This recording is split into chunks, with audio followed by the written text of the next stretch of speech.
Pérez, trabajo en IMDEA Nanociencia y una cosa solo de esta primera diapositiva. Mira, ya van llegando los míos que no tenían prisa, como me conocen.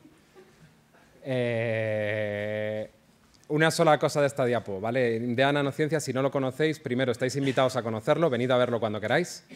No hay ningún problema. Si queréis me escribís a mí y organizamos una visita. Y otra cosa es esto de aquí.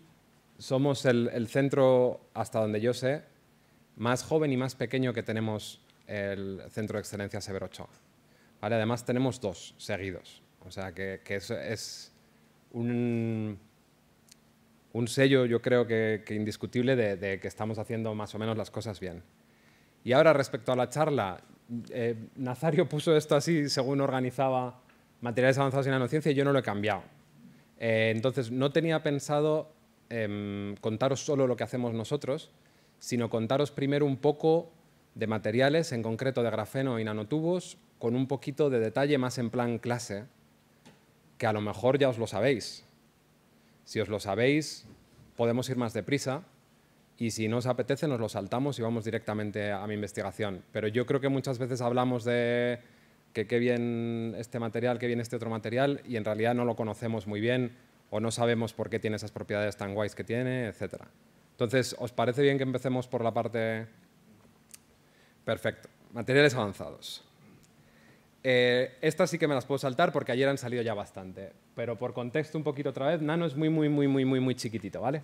Del tamaño de moléculas o de organelos muy pequeños en la célula y más o menos del tamaño de separación de varias distancias atómicas. Las distancias atómicas suelen estar en el orden de angstroms, pues yo qué sé, aquí entre este átomo y este hay justo un nanómetro. Estos son imágenes de STM, pero esto más o menos yo creo que ya lo sabéis.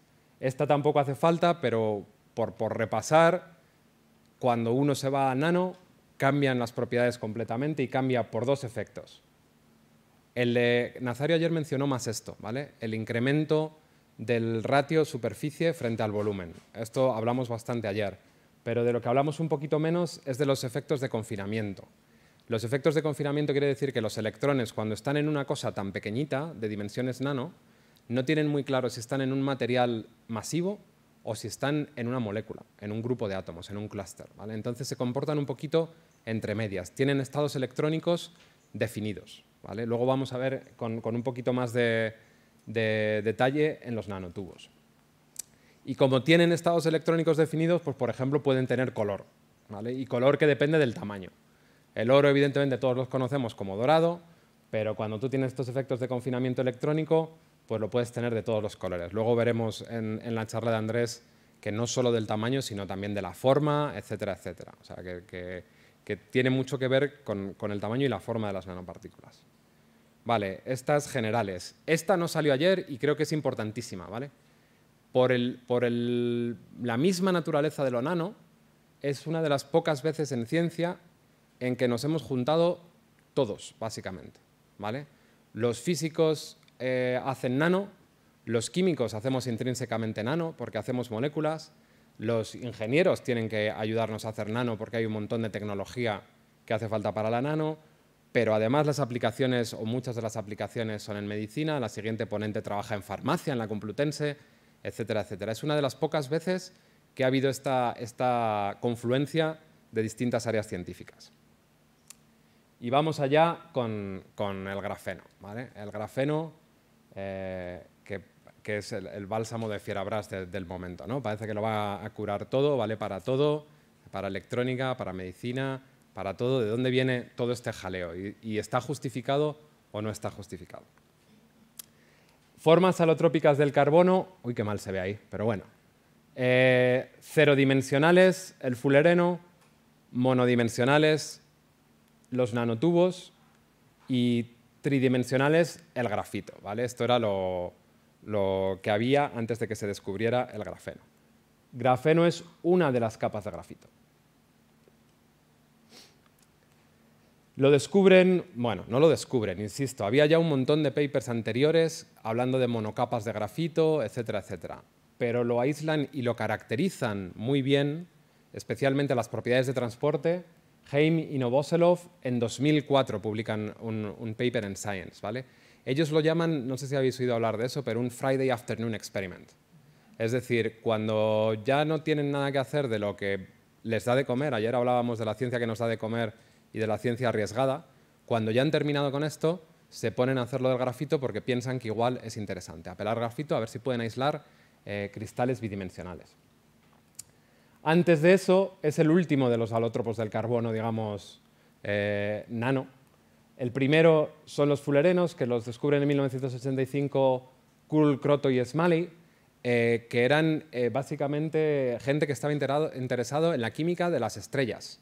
Hacían espectroscopía de las moléculas que vienen de las estrellas y encontraron señales de una molécula que era solo carbono, que parecía que tenía como 60 átomos de carbono y propusieron esta estructura, ¿vale? Basada principalmente en el masas.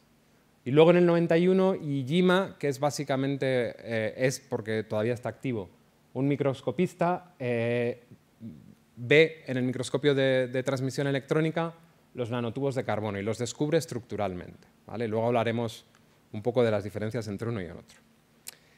Pero primera negación de la idea feliz y de los descubrimientos de esto lo descubrió Kuhl, Kroto, Smalley y me lo he aprendido y esto siempre es así, ¿vale?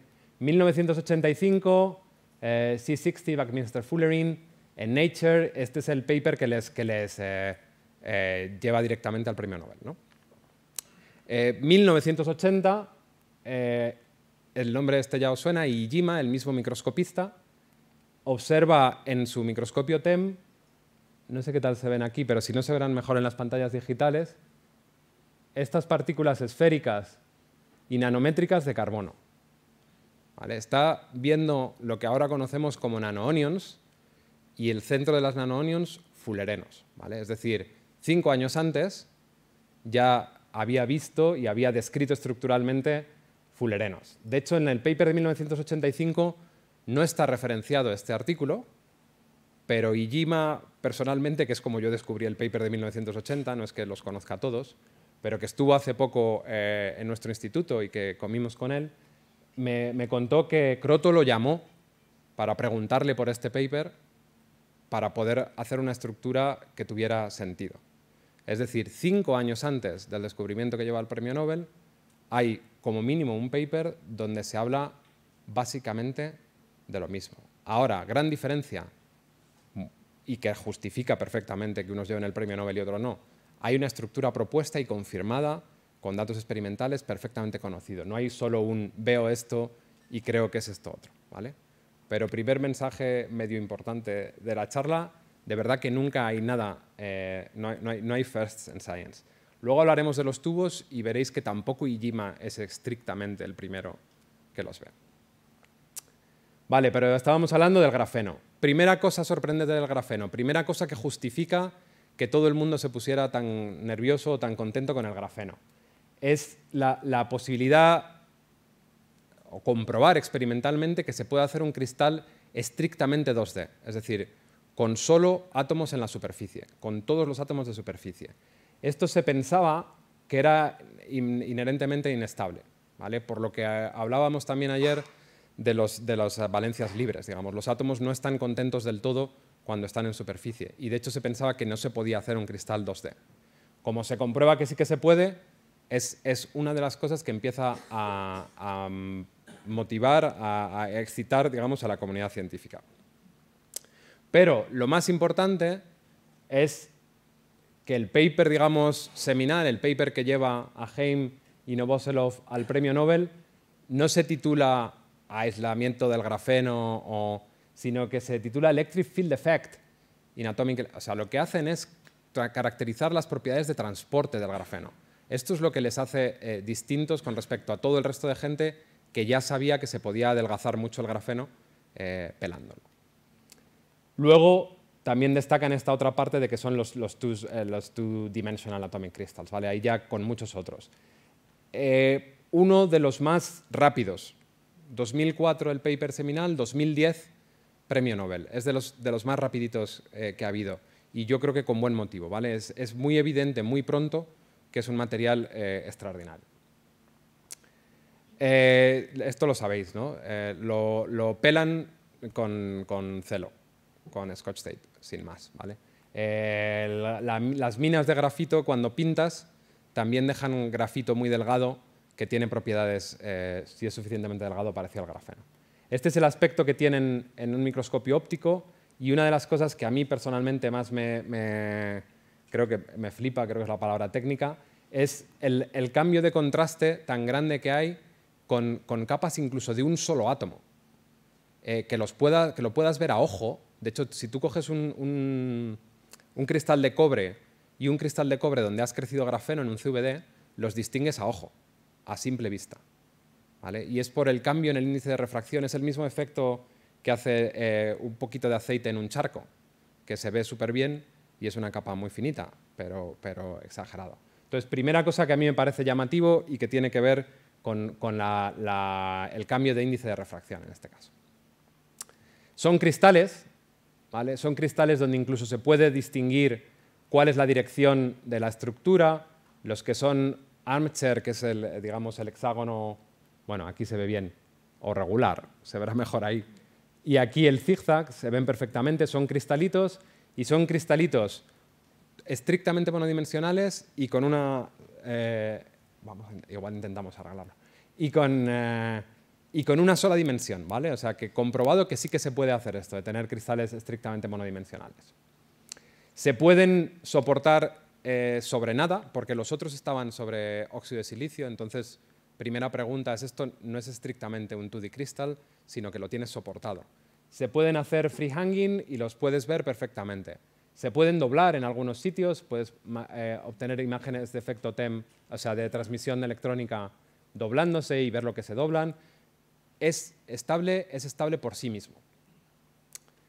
Y normalmente, si es muy grande, se arruga, ¿vale? No os lo imaginéis tanto como una cosa completamente plana, como así, como una sabanita arrugada. Esto es grafeno, de hecho, de verdad.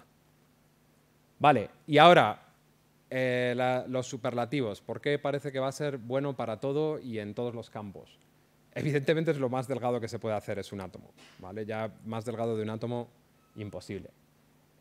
Los electrones, creo que también sabéis que son fermiones de Dirac sin masa, es decir, no tienen masa, lo cual quiere decir que se mueven súper rápido, es lo mismo una cosa que la otra. La movilidad, por lo tanto, es altísima. Esto es en transistores, ¿vale? O sea, medido perfecto. Tiene un camino libre de micras, que es enorme, y tienen muchísima densidad de corriente. Es decir, a nivel de propiedades eléctricas, absolutamente extraordinario. No hay materiales parecidos. Sobre todo la gente le llamaba mucho la atención este cambio a la física de Dirac. También es un conductor térmico excelente, 40 veces mejor que el silicio, lo cual también le justifica para muchas de las aplicaciones que la gente cree que se va a poder usar. Y luego es el más de lo más en fortaleza mecánica, junto con los tubos, que lo veremos luego, como unas 5 veces el acero. El módulo de Young es de alrededor de 1 terapascal. Luego vamos a ver esto en contexto con otros materiales, pero de momento me creéis, es absolutamente extraordinario. Está, como dirían los ingleses, off the charts, literalmente, no es comparable con nada más. Y sin embargo, es muy extensible, se puede estirar, ¿vale? Y bueno, que sea impermeable a gases a mí no me parece tan impresionante. Es una estructura molecular, pues bueno, no pueden pasar moléculas por los anillitos de benceno o de los 5 carbonos. Vale. Todos estos superlativos, bueno, esto es lo mismo, pero en plan exagerado. Los números, si los haces, pues te permitirían poner un elefante sobre un lapicero encima de una capa de grafeno sin romperla, en teoría, ¿vale? La tontería del momento, que vamos a intentar hacerlo un poquito más fino, literalmente no se puede un poquito más fino, ¿vale? Una sola capa de átomos de carbono. ¿De dónde viene todo esto? Físicos del mundo, la tabla periódica, ¿vale? De ahí viene, del que seguramente es el descubrimiento o la invención más relevante del siglo pasado. Porque está ahí el carbono, aquí, tiene una configuración electrónica concreta que conlleva que los orbitales S, los esféricos chiquititos que están cerca del núcleo, y los P están muy cerca en energía. Y como están muy cerca en energía, se pueden mezclar, ¿vale? Y entonces vamos a las hibridaciones de tipo SP. De hibridaciones, los que sois más de física también bien, ¿no? Bueno, hibridaciones tipo SP, es decir, hacer orbitales que son mezcla del S y del P. La manera complicada de poner esto es esta cosa de que la función de onda es S más delta P, que quiere decir solo que puede tener más o menos carácter P dentro de esos orbitales SP. La hibridación que nos interesa, que es SP2, pues tiene un delta bastante de 2 elevado a un medio, que es relativamente grande. Ángulos de 120 y mucha participación de los orbitales P. En la naturaleza, esto es lo que es el grafito, ¿vale? Las dos formas alótropas naturales del carbono son el diamante, que es sp3, puramente sp3, que son tetraedros, y el grafito, que son capas planas, con los enlaces a 120 grados, el grafito. Más gráficamente es la mezcla de un S con dos orbitales P, de ahí sp2. Estos son los híbridos, como veis salen en un plano y a 120 grados unos de otro, y luego cuando enlazan, lo que hacen es formar un enlace sigma. ¡Epa! Me pasé. Hay un enlace sigma, lo hará en su momento. Allá vamos. Y los P se combinan para formar lo que luego va a ser la banda de conducción, ¿vale? Y te quedan los carbonos en el mismo átomo plano, ¿vale? Y aquí ya viene la primera o empezamos a entender muchas de las propiedades que ya hemos visto, ¿vale? Tenemos un enlace direccional reforzado por otro enlace, ¿vale? Esto es lo que lo hace tan fuerte, ¿vale? Un enlace sp2 en plano es muy difícil romperlo tirando, porque tienes que romper tu enlace sigma y tu enlace pi.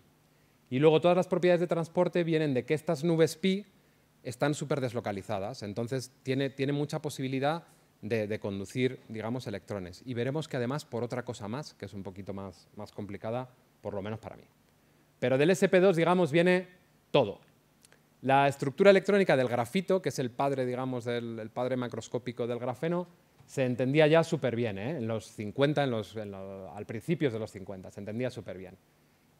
Tenemos esta hibridación y luego hay un poco de mezcla entre los orbitales pi, ahora ya, porque son enlaces, de una capa y de otra. No están completamente aislados, ¿vale? Todo esto se entendía súper bien y se reproducía sin problema con cálculos sencillitos. O sencillitos para el que lo sepa hacer. El grafito es un semimetal. Es un semiconductor con un bandgap muy pequeñito, ¿vale? Pero semiconductor todavía. Cuando lo reducimos a 1 es cuando empieza a complicarse el diagrama de bandas más allá de lo que yo sabría explicar, pero la clave aquí es que aparecen estas cositas aquí, que se llaman los conos de Dirac. Sitios donde la banda de conducción y la banda de valencia se tocan, donde no hay diferencia energética entre la banda de conducción y la banda de valencia, ¿vale? Y estos además ocurren justo en coincidencia con los átomos, ¿vale? Y esto es lo que hace que el grafeno sea un metal de bandgap cero, un metal, como cada uno lo entienda mejor, pero que sea muy conductor, no superconductor, muy conductor. Pero de ahí viene la estructura electrónica del grafeno. Para entender bien esta estructura electrónica hay que ver el grafeno como dos subredes, no una sola red, ¿vale? No todos los átomos son iguales. La unidad cristalina son dos átomos. Hay una subred roja, digamos, una subred azul. Y ya casi, ¿vale? Son una red hexagonal de átomos de carbono sp2, dos subredes para que entendáis bien dónde están los conos de Dirac en el cristal, y porque es sp2, tiene las propiedades mecánicas que tiene y tiene las propiedades de transporte que tiene. Es esto mismo, pero en bonding y antibonding, ¿vale? Uno es simétrico y otro es asimétrico. En el enlace pi, como en todos los enlaces, vas a tener una parte enlazante y una parte antienlazante.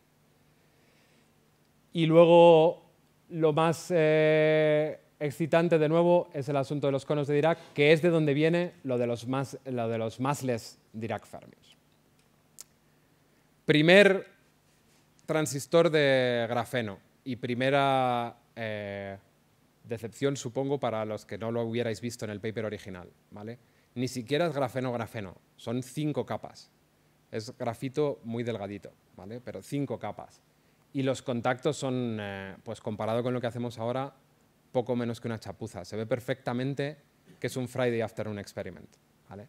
Pero es aquí donde caracterizan las propiedades de transporte, ¿vale? Ahora se hacen cosas mucho más complicadas, no sé si en esas pantallas se ve bien, pero los contactos están ya mucho mejor y se puede caracterizar el transporte perfectamente.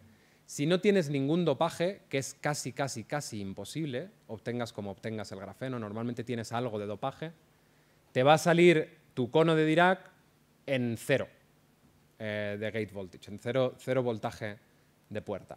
Y luego conduce tanto huecos como electrones, es ambipolar, ¿vale? Esto sería grafeno perfecto sin ningún dopaje. Normalmente esto lo vais a ver en curvas de resistividad frente a gate voltage, pero vamos, es lo mismo. Tenéis ahí vuestro cono. Ya digo que experimentalmente vuestro cono normalmente va a salir dopado. Normalmente tú haces el grafeno sobre cobre y luego lo transfieres con PMMA o algo así y acaba dopado normalmente tipo N. Con lo cual este cono va a salir más para acá. Y luego se ha hecho un montón de cosas de transistores, ¿vale? Primer problema y primera precaución que hay que tener cuando se habla de que el grafeno va a ser lo mejor de lo mejor para todo. Para transistores necesitas semiconductores y estamos hablando todo el rato de que el grafeno no es un semiconductor, es un semimetal de gap 0. ¿Vale? Entonces hay mucha química hay muchas aproximaciones, no solo químicas, para intentar crear un bandgap que solucione ese problema. Pero bueno, hay un montón de transistores ya hechos, ya digo que como normalmente está un poco dopado, normalmente tiene algún defecto, pues hay algunos que salen súper bien. Y luego tiene cosas intrínsecas que son muy interesantes, como la frecuencia de switchado que va en el terahercio, que es muy importante para cosas de comunicación, sobre todo. Ya del grafeno. No sé si ha valido para algo que no supierais o que... ¿Sí? Vale. Si no, pues los que ya lo sabíais, estupendo. Insisto, se pretende o se habla de aplicarlo para casi todo. Yo creo que hay cosas en las que tiene más sentido y hay cosas en las que tiene menos sentido. Pero lo que sí que tiene sentido, desde luego, es que toda la comunidad se pusiera tan contenta de encontrar un material con unas propiedades tan extraordinarias. Pues grafeno, un poco de un resumen. Acordaros, sobre todo, que todo viene de la conjugación SP2, de la extensión de la conjugación SP2.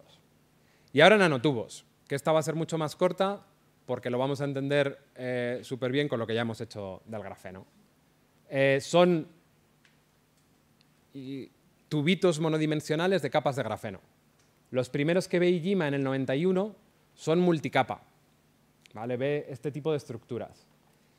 E insisto una vez más, en este caso no he traído diapositiva, pero al lado de este paper hay otro, de otro autor, que ve lo mismo y que lo describe igual, ¿vale? Lo que pasa es que ha quedado para la historia como Ijima el descubridor. Y antes de esto hay un paper ruso donde los describen igual. La gran diferencia con el paper de Ijima, lo que yo creo que nos ha hecho a todos asumir que Ijima es el descubridor, es que hace muy bien la difracción electrónica. Y entonces tiene muy claro la estructura cristalina de los tubos. Y una vez más, con respecto a las ideas felices y a dónde nos lleva o qué nos puede llevar a los descubrimientos, digamos, grandes, Ijima en la comida esta nos comentaba que él solo descubrió o hizo bien la difracción de los tubos de carbono porque había trabajado durante años con hilitos de plata, con nanohilos de plata. Entonces la difracción de cosas alargadas es muy específica y la conocía muy bien. Y gracias a eso es por lo que descubrió los nanotubos de carbono, no porque se diera cuenta de repente por sí mismo. Muy poquito más tarde describe los nanotubos de pared sencilla, en el 93.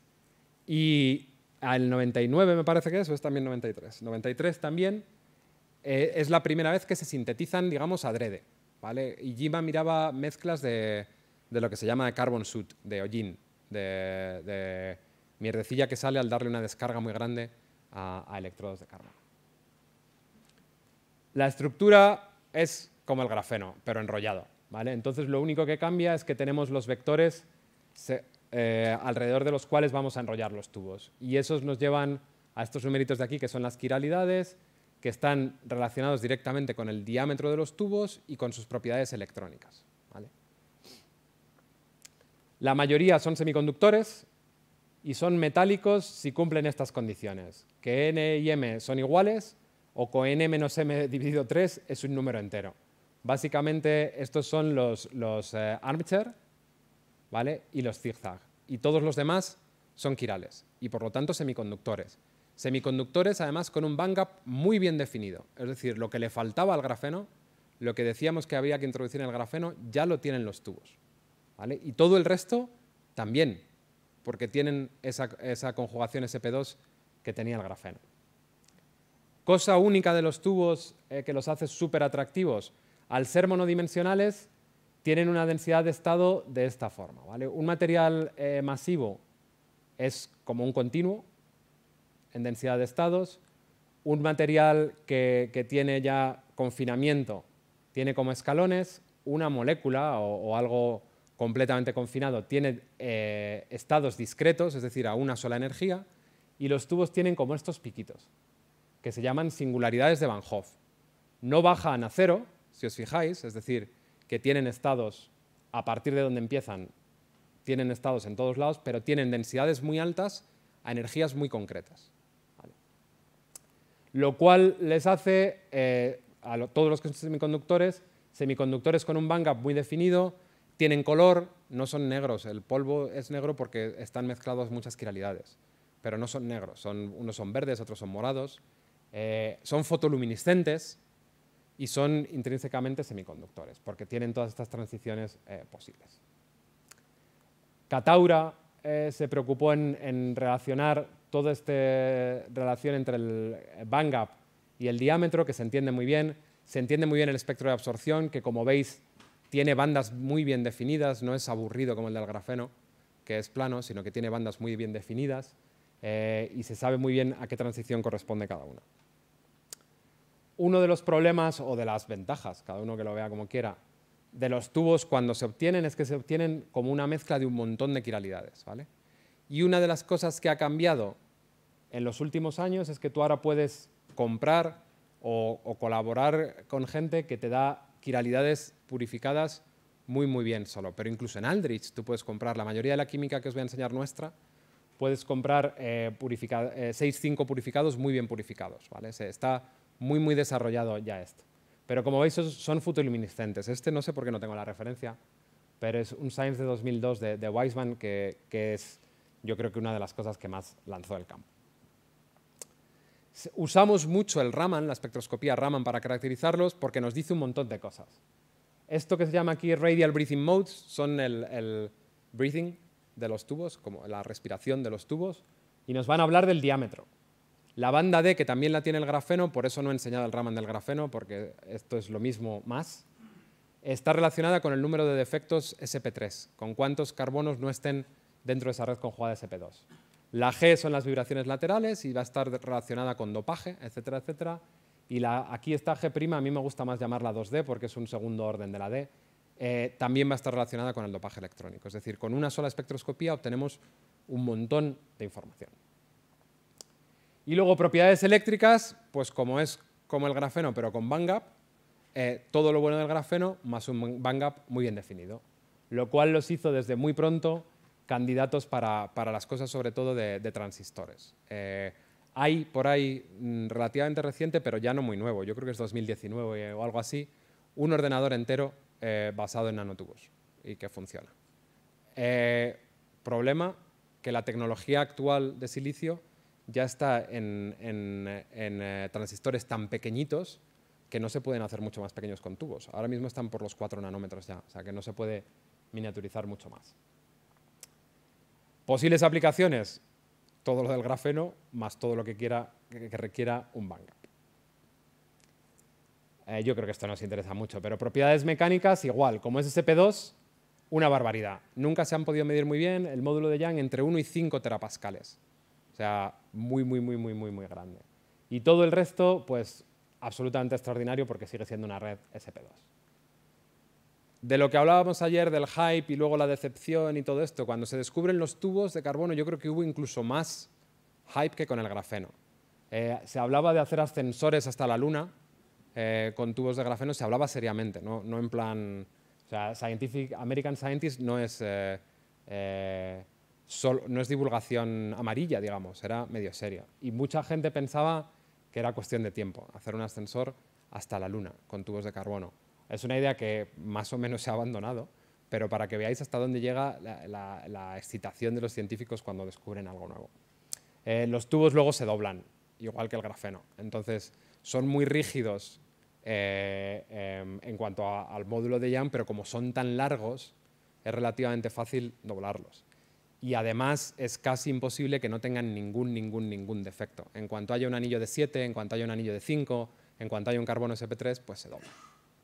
Así que ascensores pocos. Esto no hace falta que os lo explique porque os lo he explicado ya, pero lo que sí que quizá es distinto con respecto al grafeno es que en los bordes va a haber un poquito de hibridación SP3 y eso lo va a hacer más reactivo, va a ser más fácil hacerle química, va a ser menos estable, que en realidad es una ventaja, podemos hacerle química, ¿vale? Se parecen más en cuanto a química, un poquito más a los fullerenos que al grafeno. Y ya, un poco de las técnicas que utilizamos para caracterizarlo, porque ahora en mi investigación os voy a hablar un poquito de ello. Hacemos mucho análisis termogravimétrico, que consiste básicamente en calentar la muestra mientras la pesas y ver cómo va perdiendo peso. Infrarrojo se puede hacer, pero no hacemos mucho. Ultravioleta visible near infrared nos da un montón de información sobre esas transiciones entre las bandas bien definidas. Raman, digamos, es casi lo que más, te va a dar una indicación de cómo de puros están los tubos, de qué quiralidad tienes, etcétera, etcétera. Y la fotoluminiscencia sobre las quiralidades. Microscopía, súper útil, pero always with a pinch of salt, ¿vale? Porque la microscopía requiere un montón de preparación de muestra. Entonces vas a ver lo que sea que has hecho después de preparar tu muestra, ¿vale? Y además, una parte muy pequeña de esa muestra. Y además, la parte que más te gusta, ¿vale? Porque la vas a buscar, ¿vale? Entonces, ojito con la microscopía si no viene precedida de todo esto y de todo esto bien hecho, ¿vale? Vale, pues ya está. Los tubos así en parte general, no os leo esto, ya lo habéis visto. Y ahora sí que ya voy a soltaros mi turra personal, ¿vale? Lo que hacemos nosotros en concreto. Tenía por aquí una botella de agua, sí. ¿Qué hacemos nosotros en nuestro grupo? Nosotros somos químicos. Todos o casi todos, ahora mismo creo que menos Natalia, todos. Así que hacemos química. Hacemos química para modificar tubos de carbono y para modificar materiales 2D. Por eso se ha hablado del grafeno y de los tubos. No se ha hablado de TMDCs, que son los calcogenuros de metales de transición, que es el otro material que utilizamos, porque si no nos contaba nada de lo mío, os quería contar algo de lo mío. Cuando hablo de mi parte científica, esto es muy importante, ¿vale? Evidentemente está toda la gente del grupo, que ahora los vais a conocer, algunos ya los conocéis, pero también un montón de colaboradores. Normalmente no hacemos casi nada interesante sin colaborar. El grupo ya conocéis a algunas caras por aquí, pues por aquí está Alicia, Jonah ha aparecido hoy que estaba malito ayer, está Marisol y por ahí está Carmen también. Y el resto del grupo, pues bueno, esto era una comida estas Navidades. Son los que hacen las cosas que hacemos. Esta ya no me hace falta. Normalmente en esta diapositiva paso un rato cuando cuento lo que hacemos, pero os las acabo de contar enteritas, así que no me hace falta. Esta sí me hace falta, ¿vale? Lo que nosotros hemos hecho tiene que ver con el enlace mecánico. ¿Conocéis el enlace mecánico? ¿No? Pues consiste en que los trozos de molécula, porque esto es una molécula, no son dos moléculas unidas, los trozos de molécula están unidos topológicamente. No hay enlaces covalentes entre ellos, pero no se pueden separar sin romper enlaces covalentes. Por eso digo que es una molécula, ¿vale? Un ejemplo clásico es esto de poner anillos alrededor de algo alargado, que se llama normalmente rotaxanos, ¿vale? ¿Por qué queríamos? Bueno, nuestra aportación aquí en esta química es que hemos trasladado esta química que ya se conocía en la química molecular, ahora os voy a enseñar ejemplos, a la química de nanotubos de carbono. ¿Por qué queríamos hacer esto? porque queríamos combinar lo mejor de la química covalente, que es la estabilidad cinética, y lo mejor de la química supramolecular. Cuando tú haces química covalente, saturas algunos de los enlaces sp2 y no quieres, porque en realidad tú lo que querías era conservar eso, es de donde vienen tus propiedades estupendas. Y cuando haces química supramolecular siempre vas a tener un equilibrio de enlace y desenlace. No importa lo grande que sea la constante de asociación, siempre va a haber parte de tu molécula desenlazada y por lo tanto puedes tirar de esa parte y desenlazarla entera, desplazar el equilibrio, ¿vale? Nosotros queríamos combinar lo mejor de los dos mundos, la estabilidad y la preservación de la estructura, digamos, el respeto por la estructura. Toda esta química, de nuevo, no firsts en absoluto, toda esta química ya está súper desarrollada en el mundo de moléculas pequeñas, en la química, sobre todo química orgánica. Todo esto se ha hecho, los catenanos, que son dos anillitos así, los rotaxanos, que es un anillito alrededor de una especie como de mancuerna de estas de forzudo de circo, pero incluso cosas muy complicadas como los nudos o los anillos de Borromeo, todo esto se ha hecho, ¿vale? Todo esto son estructuras de rayos X, no son modelos. Como veis, que es otra cosa de la que no hablamos ayer, pero no solo es que no haya firsts, dependiendo de lo honesto que sea cada uno, os contará de dónde vienen sus ideas. Yo os voy a contar que las mías vienen directamente de mi doctorado más mi postdoc, ¿vale? Yo hice el doctorado con David Lee, que hacía este tipo de estructuras. Y por eso las conozco, por eso me gustan, por eso me pareció buena idea aplicarlas a los nanotubos de carbono con los que trabajé con Nazario, que es donde hice el postdoc. Pero todos estos se han hecho, incluso nudos, ahora se hacen nudos súper complicados. Si os gusta esto de los nudos, hay nudos con topologías acojonantes, creo que es el término científico también, que se han hecho, ¿vale? Incluso anillos de Borromeo, estos son 3 anillos, ¿a alguien le gustan los cotilleos, en plan el Ola y cosas de esas? ¿No? ¿La familia Borromeo suena? Pues es una de las familias más ricas, más poderosas, más antiguas de Italia, ¿vale? Y su escudo de armas son los anillos de Borromeo, porque son 3 anillos que están unidos entre sí, solo si están los 3. Si cortas cualquiera de los anillos, los otros 2 se separan, ¿vale? Es un símbolo de unidad, ¿vale? Y de nepotismo, si quieres, ¿no? Es decir, nos mantenemos unidos, nos damos las cosas entre nosotros. Es el escudo de armas. Lo hizo Stoddard en 2004. Stoddard y Sauvage, como sabéis, son los otros 2 premios Nobel que lo recibieron junto con Feringa, que es al que vamos a ver mañana. Pero en la naturaleza hay mucho de esto. Hay hasta un 2% en la Protein Data Bank de estructuras de proteínas que tienen este tipo de enlace. Esto nos da una muy buena pista de que quizás sea una cosa interesante, porque la naturaleza también lo ha seleccionado. No es solo una comedura de tarro química, sino que también la naturaleza lo ha seleccionado. Vale, pues queríamos hacer esto, no lo hacemos así, nosotros no añadimos stoppers, sino que nos fiamos del hecho de que los tubos son tan largos que son prácticamente infinitos para el macrociclo, nunca van a encontrar la salida. Y lo hacemos así, hacemos moléculas con forma de U, aquí ponemos unos dobles enlaces que podemos cerrar con una herramienta química que funciona muy bien, que se llama metátesis de cierre de anillo, pero bueno, que funciona súper bien, y aquí podemos poner cualquier cosa que se enlace a los tubos, ¿vale? Lo primero que hicimos fue comprobar que se enlazaban, ¿vale? El cartoon un poco más complicado está aquí, pero hoy no me voy a meter ahí. Primero comprobamos que se enlazan y luego comprobamos que se cierran. Para comprobar que se enlazan tuvimos que desarrollar nuestro propio método. No os voy a contar mucho de química supramolecular por si no os interesa mucho, pero bueno, se puede con esta sola cantidad ver cómo de fuerte es este enlace y además ver que es una sola monocapa, que no son muchas capas de estas cosas, ¿vale? Tiene forma de isoterma de Langmuir. Las constantes son relativamente altas, de nuevo, si no tenéis mucho background supramolecular, no sonará mucho, pero 10 a la 4 molar menos 1 es relativamente alto. Quiere decir que si trabajas relativamente concentrado, casi todas tus U's van a estar enlazadas, ¿vale? Y van a estar enlazadas como las diseñaste. Y la otra cosa que teníamos que comprobar es que el cierre es de verdad un cierre, ¿vale? La misma reacción que nos vale para cerrar así, nos vale para pegar así. Entonces se te pueden pegar muchos de estos y que al final cuando analices tu producto no sepas lo que tienes, ¿vale? La ventaja de esto es que es una reacción de primer orden, es decir, depende solo de la concentración, es independiente de la concentración, de hecho, y la otra depende de la concentración de las U-shapes, ¿vale? Haces tu cinética, compruebas que es de primer orden y sabes que que lo único o la mayoría de lo que tienes tiene este aspecto, ¿vale? Y luego te vas a microscopía. Una vez que ya sabes que lo que has hecho es más o menos lo que crees que has hecho. 10 segundos para encontrar macrociclos por ahí, o 5, que llevo una turra grande. ¿Alguien ve alguno? ¿O no? ¿Solo yo? Puede ser que sea solo yo. Yo veo muchos, ¿vale? O restitos de macrociclos, hasta 5, digamos, claros, ¿vale? Y dejo siempre esta primera microscopía para que veáis que el resto de la muestra sigue siendo relativamente fea, ¿vale? Porque a partir de aquí voy a hacer lo que es la práctica común en cualquier campo donde se utilice microscopía, que es seleccionarlo muy bonito. Cuando ya te vas a alta resolución con corrección de aberración, puedes ver qué parte va por arriba, qué parte va por abajo, aquí al revés, por abajo, por arriba, y ver que efectivamente has hecho lo que pensabas que habías hecho.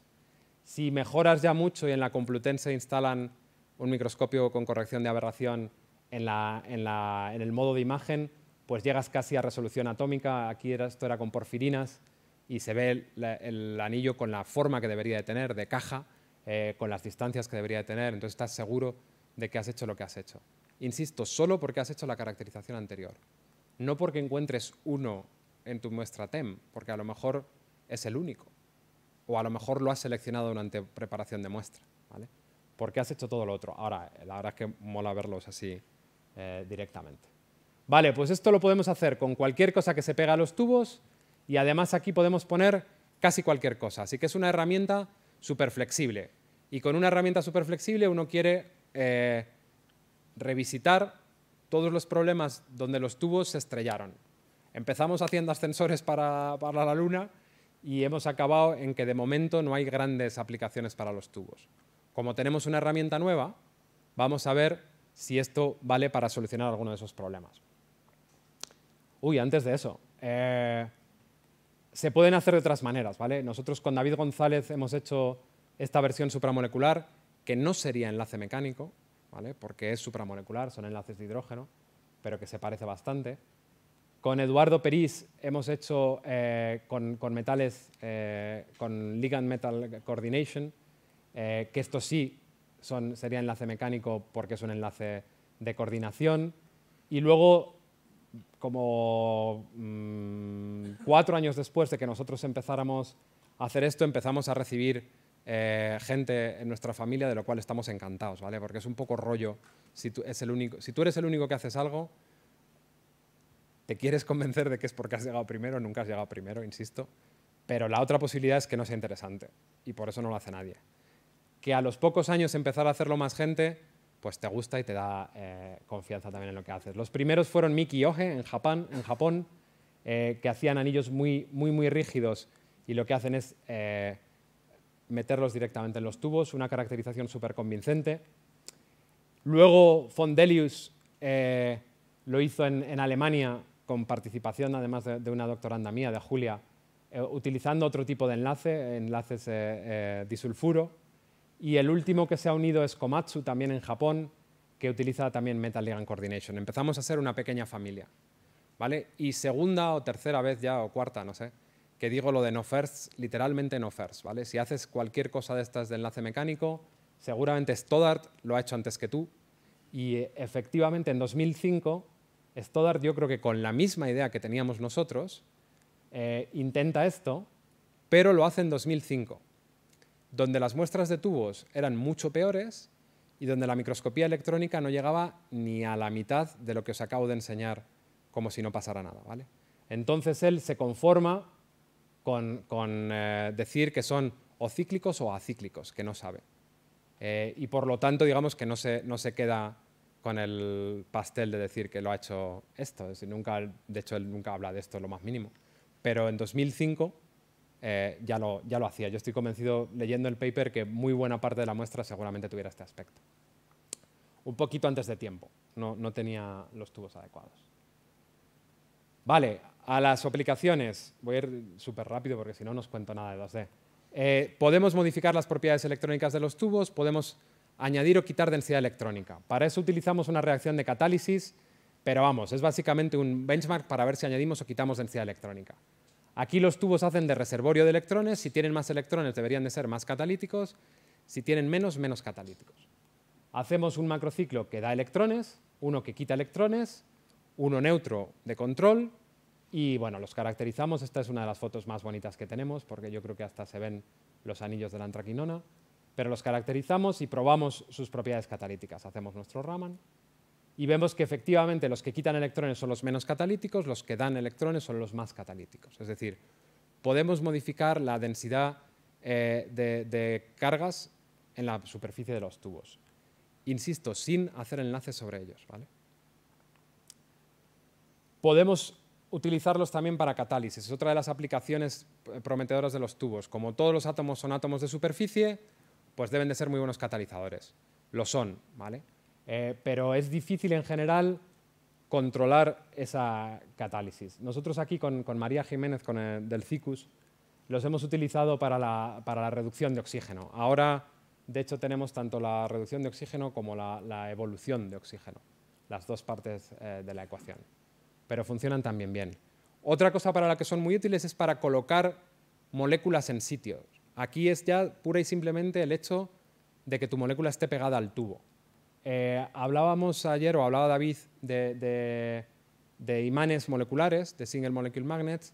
Siempre que se habla de eso, se habla de computación, se habla de spintrónica, de tal, pero para poder hacer cualquier cosa de esas tienes que ser capaz de colocar tu molécula en un dispositivo y además tienes que ser capaz de mandarle una señal eléctrica y recibir una señal eléctrica. Los tubos son útiles para eso, ¿vale? Podemos poner single molecule magnets, hacemos nuestra química habitual y se pueden poner en un dispositivo y comprobar que la señal magnética sigue ahí. Esto es EPR. Publicidad pura y dura. Si ¿alguien hace mucho Raman? ¿O no? Nadie, solo nosotros. ¿Tú? Pues si analizas muchos espectros, puedes bajarte esto y te lo va a hacer gratis por ti, ¿vale? Es un código que funciona tanto en MATLAB como en Python y te va a dar todos los datos que tú necesitas del Raman juntos. Así, en plan figuras, tablas, todo lo que tú quieras. La otra aplicación clásica de los tubos para lo que más se querían utilizar es siempre para reforzar polímeros, porque son ridículamente fuertes. Os decía antes que luego lo íbamos a ver en contexto. Esta es una gráfica de módulo de Young frente a Ultimate Tensile Strength de todos los materiales conocidos, ¿vale? Que están aquí. Y los tubos están aquí fuera. Son muy, muy, muy, muy, muy, muy fuertes. Entonces, desde que se descubrieron, todo el mundo pensó que serían estupendos para reforzar polímeros. Pero es difícil de hacer, porque tienden a agregarse y porque como son una superficie de carbonos sp2, no interaccionan bien con el polímero. Sin embargo, lo que nosotros hacemos, bueno, esto ya era un problema viejo en 2007. Lo que nosotros hacemos es ponerle una capita molecular que se parece a un polímero. Entonces deberían de ser buenos para reforzar. Hicimos una prueba de concepto en 2016 que salió súper bien. Vemos que efectivamente refuerzan los polímeros mucho mejor que los otros. Hace calor, ¿verdad? Sí. ¿No hay aire hoy o...? Bueno, pensaba que era yo solo. Pero veo ahora abanicarse a la gente. Funciona súper bien. Refuerza el módulo de Young un montón con muy poco tubo, con el 0,01%.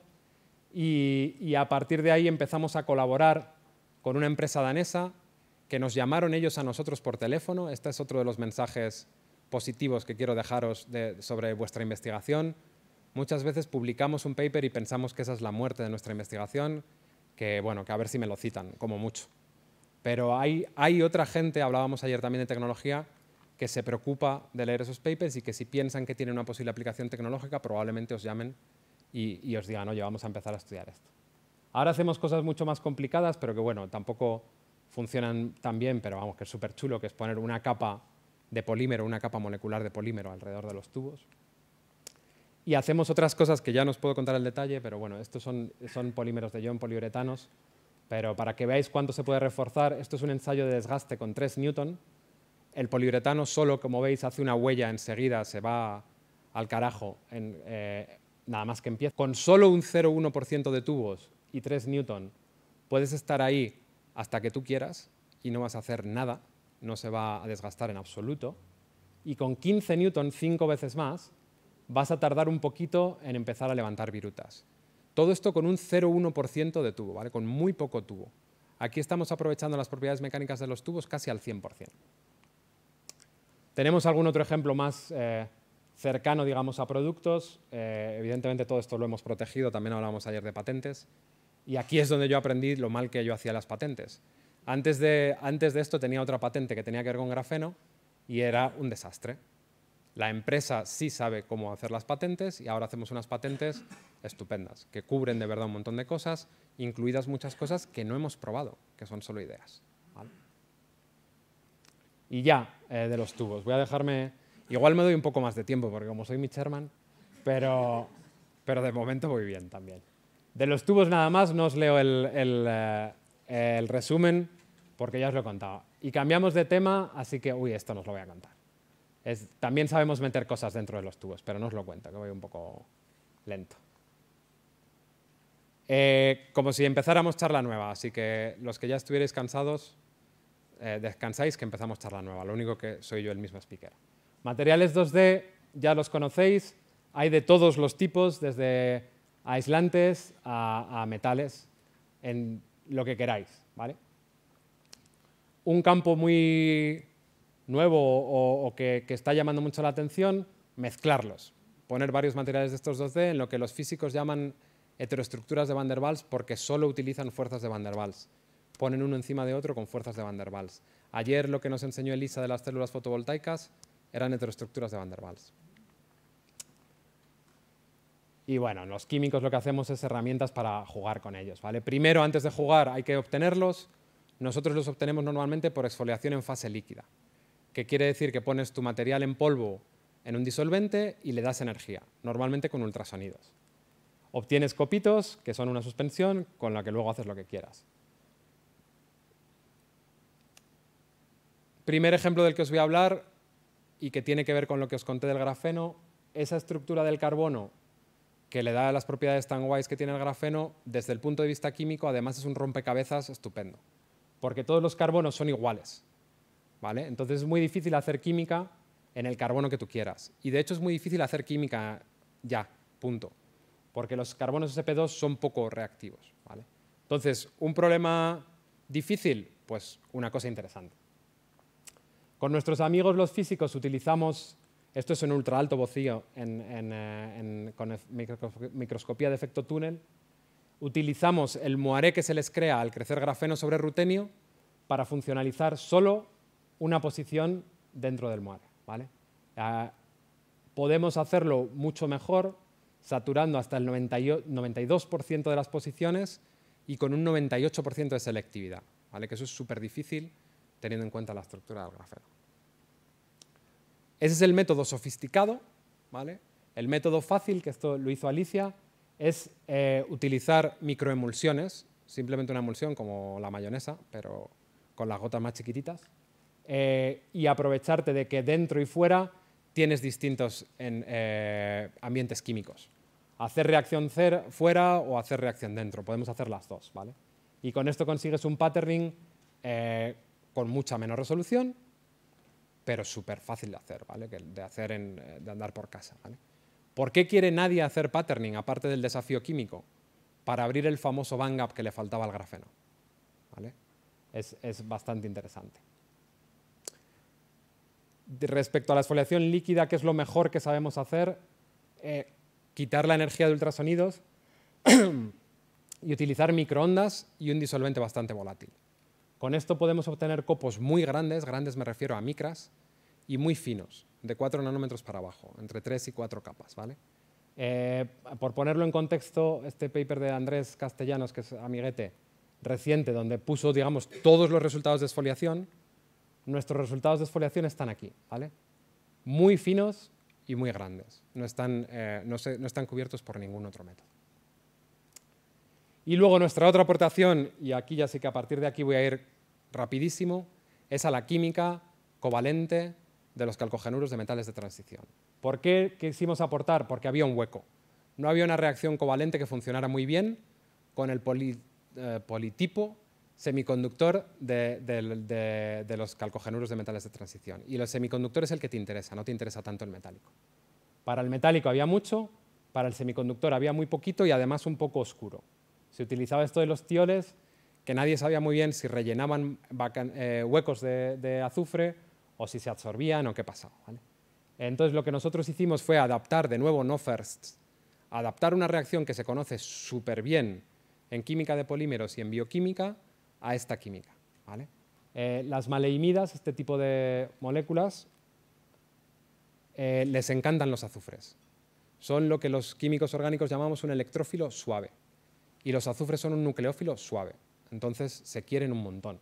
En cuanto los presentas, se pega. Comprobamos perfectamente que se pega con carbono, con todas las técnicas que utilizaría un químico orgánico. Y que se pega así, ¿vale? Vale para cualquier tipo de maleimida, es una reacción verdaderamente versátil.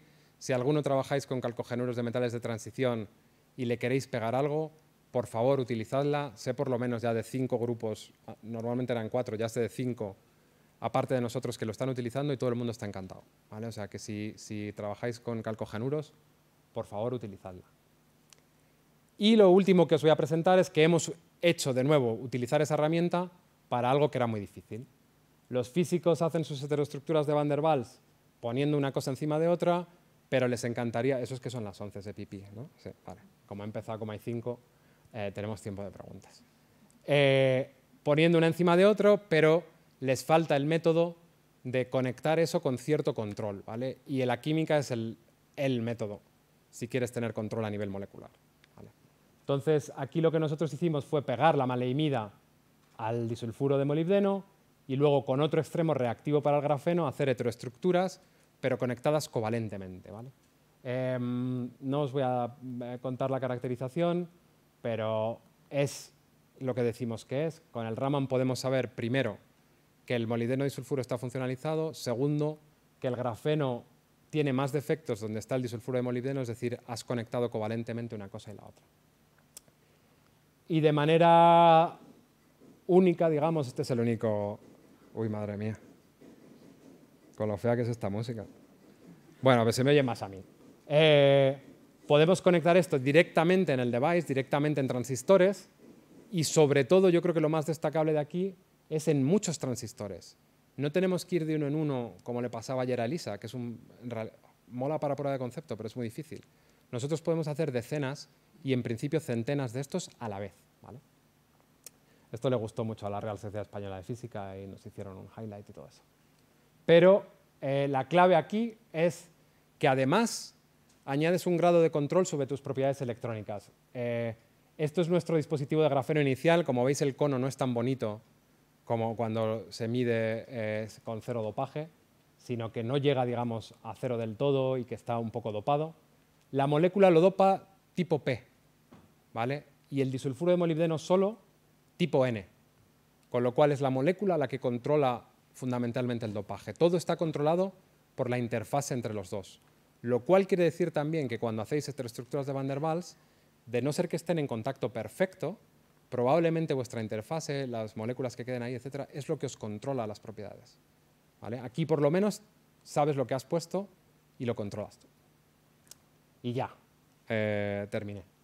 No os leo esto porque no hace falta. Quizás sí es interesante esta última frase. Para los que hagáis devices electrónicos, la interfase es el device. No es que sea lo más importante del device, es el device. Yo esto se lo oí primero a Luis Hueso, que trabaja en San Sebastián, pero por lo visto es de un Nobel Prize la frase, ¿vale? O sea que controlar la interfase es lo que en realidad quieres hacer cuando haces devices. Ayer, por ejemplo, en la comida estuve hablando mucho con Elisa para intentar controlar la interfase en sus células fotovoltaicas. Listo. El grupo, los que son ahora y los que han sido, que mucho de lo que os he contado es de los que han sido, colaboradores que no menciono, y la pasta, y me doy 5 minutos de preguntas ahora, más o menos.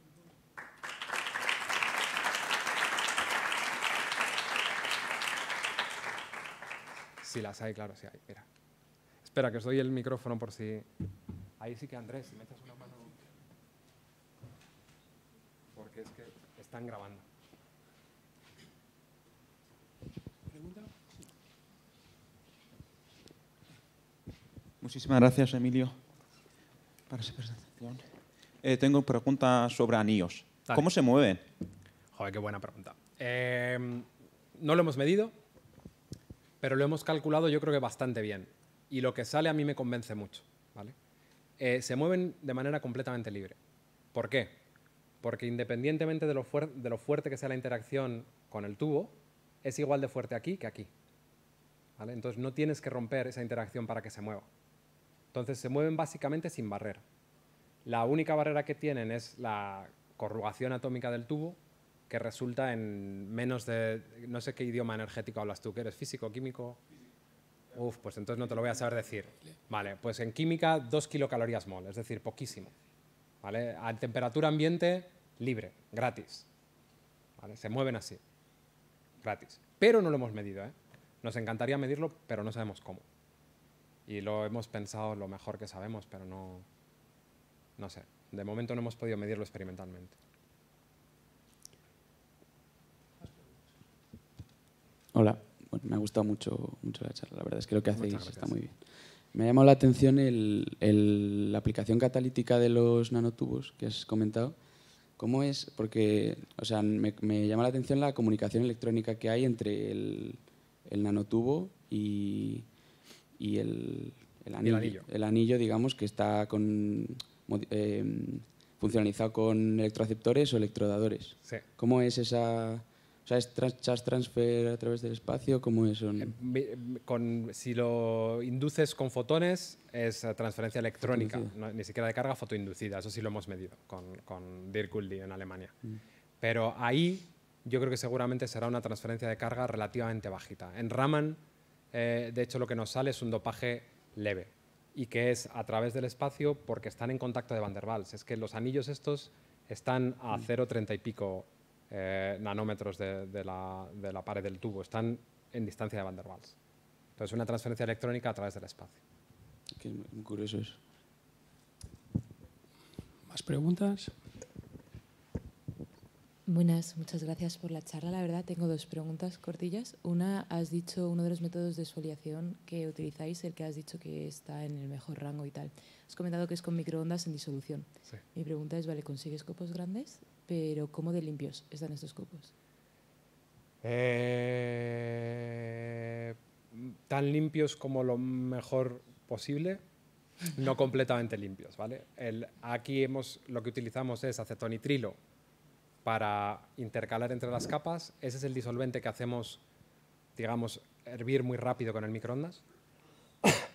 Pero para estabilizar la suspensión utilizamos NMP, y la NMP es bastante cochina, ¿vale? Es difícil de evaporar, pero yo diría que menos cochino, por ejemplo, que los polímeros que se utilizan normalmente para hacer el transfer, que normalmente te dejan restos.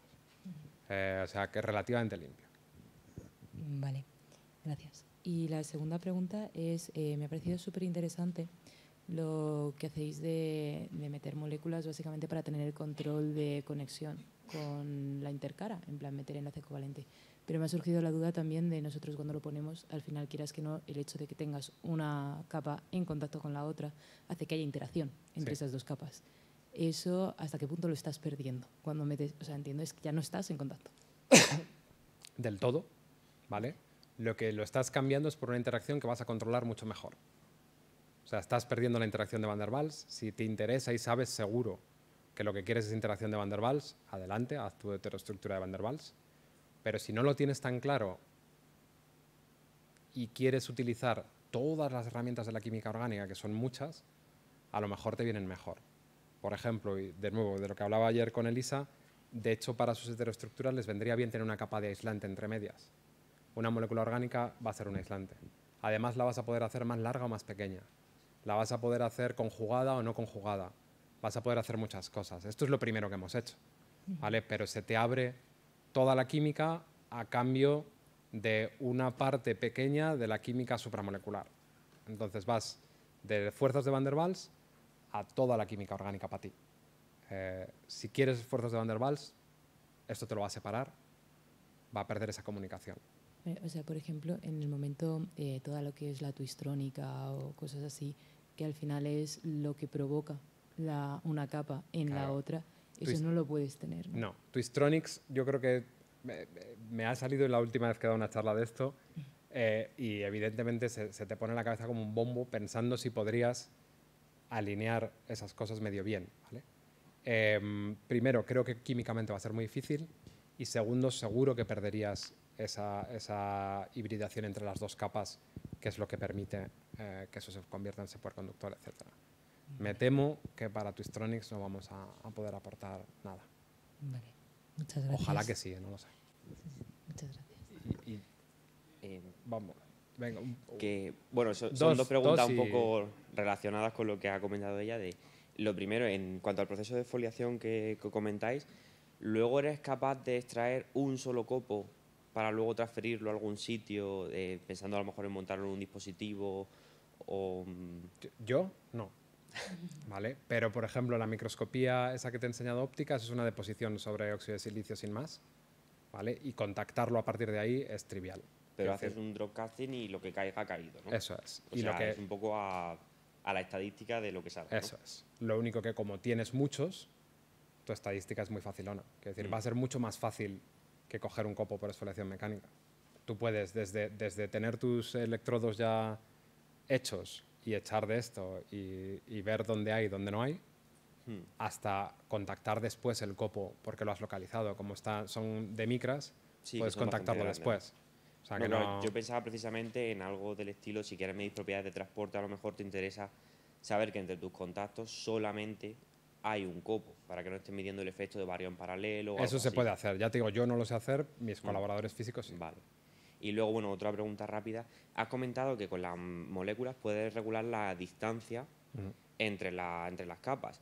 ¿Esto lo puedes hacer cambiando la molécula o con una misma molécula cambias temperatura o algo así, se estira o se contrae? Cambiando la molécula. Lo otro sería una diferencia muy pequeñita. Vale.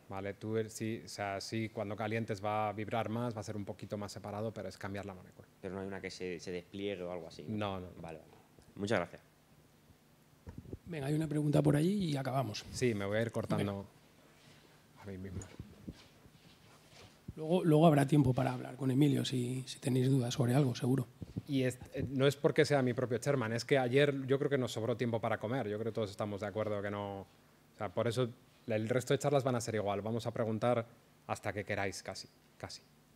Hola, Emilio. Era para preguntarte sobre los ensayos de tracción, que yo lo entiendo a macro, y tiene al principio una zona elástica y luego una zona plástica. Sí. Y en un nanotubo, la zona plástica, ¿en qué consiste? ¿En que se rompen los enlaces, cambia la hibridación?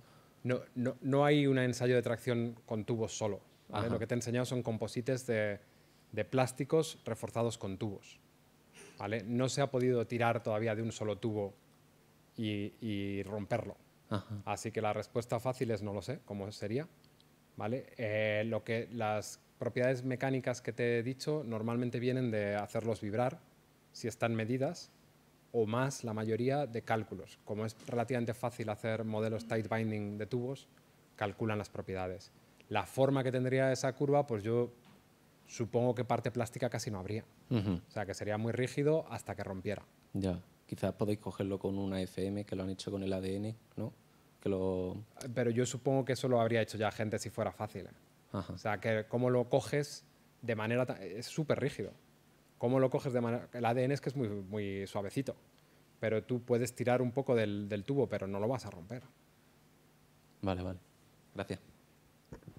Yo, como soy conferenciante, te voy a hacer una pregunta, y luego me quito un minutito de la mía, ¿te parece? Me parece muy bien. Has hablado de quiralidad, súper interesante. ¿Hay algún interés en trabajar con enantiómeros distintos o da igual? La mezcla racémica, uno de ellos, el otro... Mucho. Además de lo que he hablado es quiralidad solo en cuanto a diámetro, al vector al que se enrollan, pero por cada una de esas quiralidades hay 2 enantiómeros.